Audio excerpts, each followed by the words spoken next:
When I was researching topics to talk about for the podcast, the concept of neural networks seemed like a totally reasonable one to discuss, since it's one specific method used within machine learning.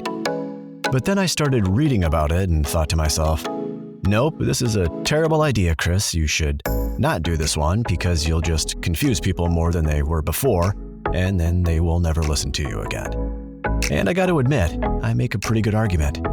But I'm also a notoriously terrible listener. Then it dawned on me that this whole internal monologue was a great example of me using my built-in neural network. Mind blown. So, let's explore how neural networks work, where they show up in our daily lives, and why they might be one of the most fascinating and mysterious technologies of our time. I'm Chris Roman, and I'm nerd adjacent. In the last episode, I talked about machine learning in general terms, as a way for machines to learn through pattern recognition and the various ways that learning is structured. A neural network, on the other hand, is a machine learning model that's inspired by the human brain. In other words, it tries to recognize patterns the way our brains do, but it's not trying to think like a brain. Instead, it copies the structure of one. Me notwithstanding, the human brain is arguably the most powerful learning system we know. It could recognize faces, understand language, solve problems, and adapt, all from experience without being explicitly programmed. Neural networks don't replicate the brain, but they borrow the idea of learning through connections. Just like our brains use networks of neurons that fire together and strengthen over time, artificial neural networks adjust the strength of their internal connections to improve performance as they see more data. By mimicking this structure, lots of simple units working together and adjusting based on experience, a system is created that can handle complexity, learn from examples, and generalize from what it's seen to things it hasn't. In other words, modeling after the brain gives us a path to build machines that can learn, not just compute. So, how does this actually work? Let's say you take a picture of, your cat, because of course, cats. Your phone breaks it down into tiny pixels, just numbers really, maybe ones and zeros or color values like red 128, green 64, or blue 200. Those numbers are fed into the first layer of the neural network, the input layer. From there, things get a little complicated, but I'll try to simplify as best as my neural network will allow. Think of the network like a series of filters. The first layer might detect basic patterns like edges, colors, and shapes. The next layer might combine those into eyes, ears, and fur. And eventually, the final layer says, oh yeah, that's totally a cat. The system learns by comparing its guess to the real answer. If it's wrong, let's say it thought your cat was a dog, it goes back and tweaks the math. This process is called backpropagation, basically learning from mistakes. We can think of this like teaching a child to recognize animals. Let's say you show them hundreds of pictures. Each time you say, this is a dog, or this is not a dog. At first, they might just guess. Maybe they think anything with 4 legs is a dog. But over time, as they see more examples and get corrected, they start to notice the important details, the shape of the ears, the size of the nose, the texture of the fur. They're not memorizing the pictures, they're learning the patterns. Neural networks learn the same way. You feed them tons of labeled examples and the network adjusts its internal settings each time it makes a mistake. Eventually, it gets really good at spotting the difference. This type of machine learning is also referred to as deep learning because the network has many layers, each one learning a different level of a pattern. It doesn't know what a dog is in any human sense. It just becomes very, very good at identifying the visual clues that tend to show up in dog pictures based on patterns it's seen before. This process, showing labeled examples and correcting mistakes, is what we call supervised learning. I talked about this in the last episode. That's the most common way that neural networks are trained today. The learning is supervised by giving the model the right answers up front, and it learns from the difference between its guess and the truth. There are other kinds of learning too that I also mentioned, like unsupervised learning, where the model has to find patterns without labels, or reinforcement learning, where it learns by trial and error. But for most tasks like image recognition, speech to text, even detecting cancer, and of course, cats, supervised learning is the go-to approach.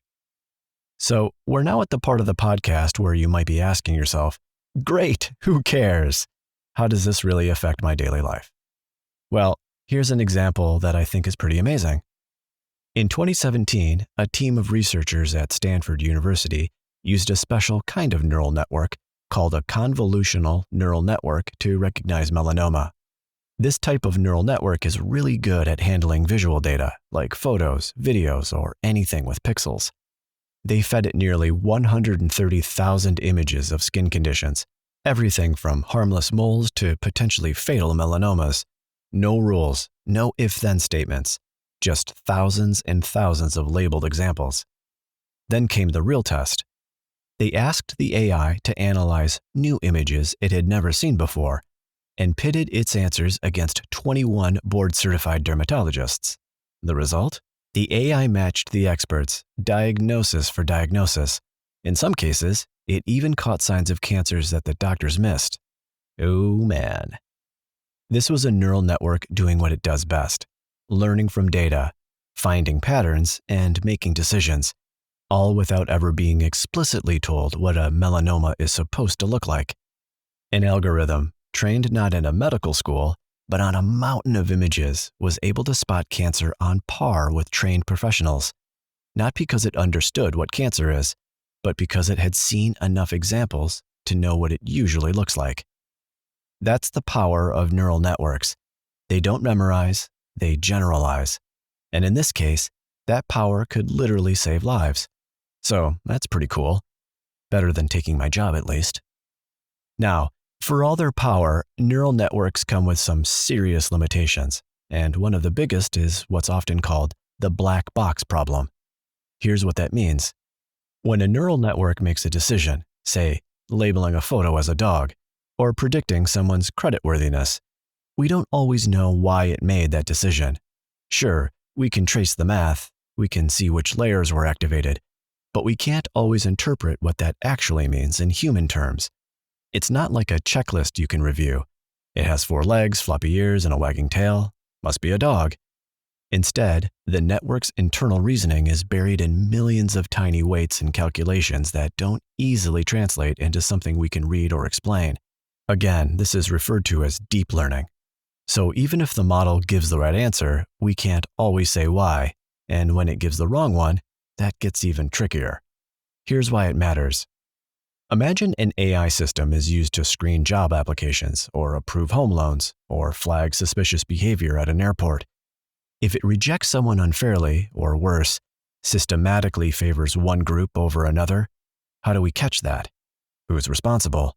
And how do you appeal a decision if no one knows how the decision was made? This is more than a technical issue. It's a trust issue, and an ethical one. And it's part of what makes neural networks both powerful and potentially dangerous.